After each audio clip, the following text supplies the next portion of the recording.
संभाजीनगर राज्याची पर्यटन राजधानी, 52 दरवाजांचं शहर, मराठवाड्याची राजधानी, पूर्वीचा औरंगाबाद आणि आताचा छत्रपती संभाजीनगर। आणि संभाजीनगर म्हणजे शिवसेनेचा बालेकिल्ला।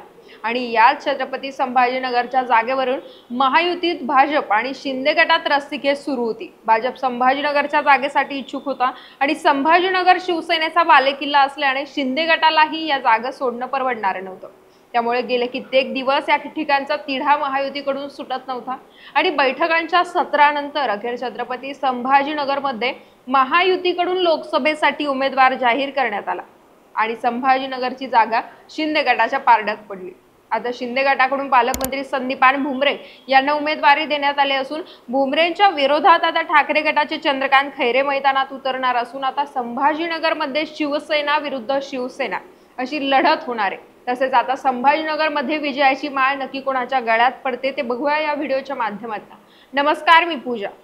मराठा आरक्षणावरून वातावरण पेटलेलं असताना मराठा आंदोलनाचा सर्वात मोठा परिणाम होणाऱ्या जागांमध्ये संभाजीनगरचं नाव येतं। संभाजीनगर हा शिवसेनेचा बालेकिल्ला मानला जातो।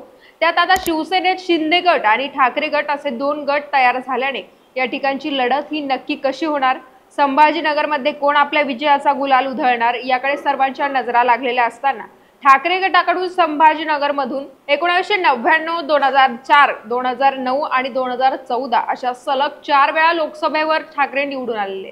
1990 आणि 1995 मध्ये संभाजीनगर पश्चिम मधून 2 वेळा आमदार राहिलेल्या चंद्रकांत खैरेंची उमेदवारी या ठिकाणून जाहीर करण्यात आली। पण महायुतीकडून बरेच दिवस छत्रपती संभाजीनगरच्या जागेचा तिढा सुटत नव्हता, कारण या ठिकाणी भाजप आणि शिंदे गट हे दोन्हीही निवडणूक लढण्यास इच्छुक होते।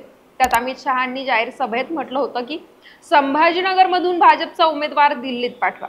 यामुळे संभाजीनगरची जागा भाजपकडे जाणार की शिंदे गटाकडे या उमेदवारी संदर्भातलं कोडं सुटत नव्हतं आणि संभाजीनगरची लोकसभा निवडणूक लढण्यासाठी भाजपकडून इच्छुकांची यादी मोठी होत होती।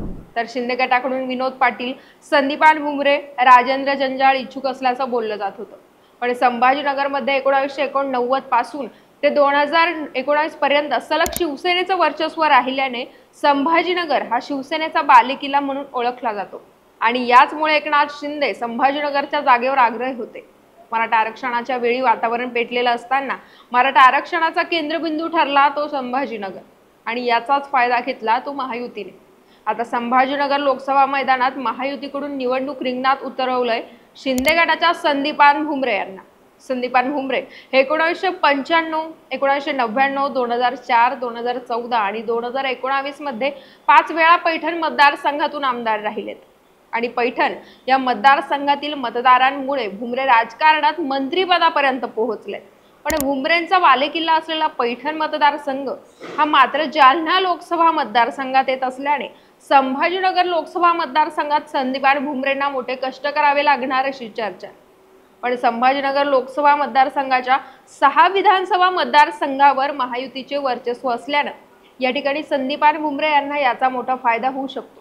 म्हणजे छत्रपती संभाजीनगरमध्ये येथे प्रदीप जयस्वाल हे शिंदे गटाचे आमदार असल्याने आणि छत्रपती संभाजीनगर पश्चिमचे आमदार संजय शिरसाट हे देखील शिंदे गटाचेच असल्याने या ठिकाणी संदीपान भुमरेंसाठी प्रदीप जयस्वाल आणि संजय शिरसाट हे दोन्ही आमदार आपली ताकद पणाला लावतील।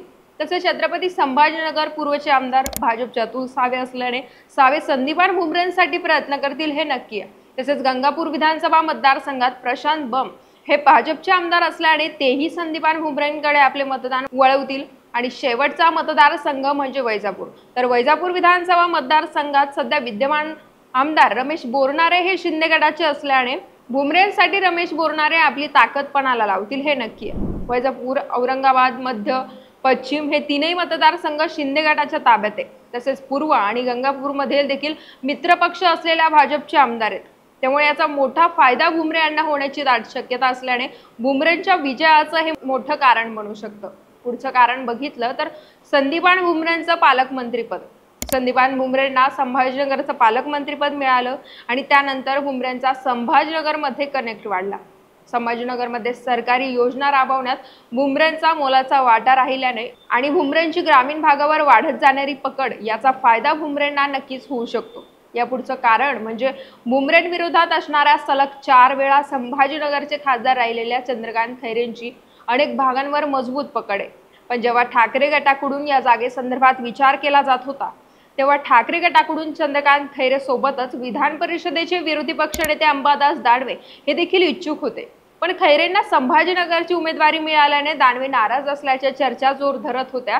पण आता दानवेंच्या या नाराजीमुळे खैरेंच्या मतांना मोठा फटका बसू शकतो आणि याचाच फायदा संदीपान भुमरेंना होऊ शकतो असं बोललं जातं। तसेच मराठा समाजाची भूमिका बघता संभाजीनगरमध्ये हा एक गेम चेंजर फॅक्टर ठरू शकतो, कारण 2019 मध्ये हर्षवर्धन जाधव यांनी अपक्ष म्हणून उमेदवारी अर्ज भरला होता। तेव्हा त्यांना 2,83,000 मतं मिळाली होती आणि याच कारणामुळे खैरेंचा या ठिकाणी पराभव झाल्याचं बोललं जात होतं। हर्षवर्धन जाधव हे मराठा आरक्षणासाठी आमदारकीचा राजीनामा देणारे पहिले आमदार असा प्रचार केला जात होता आणि असा फायदा आता पालकमंत्री संदीपान भुमरे यांना देखील होऊ शकतो, कारण मनोज जरांगे यांचं आंदोलन पेटलं असताना सरकारकडून शिष्टमंडळ तयार करण्यात आलं होतं। त्यात संदीपान भुमरेही होते।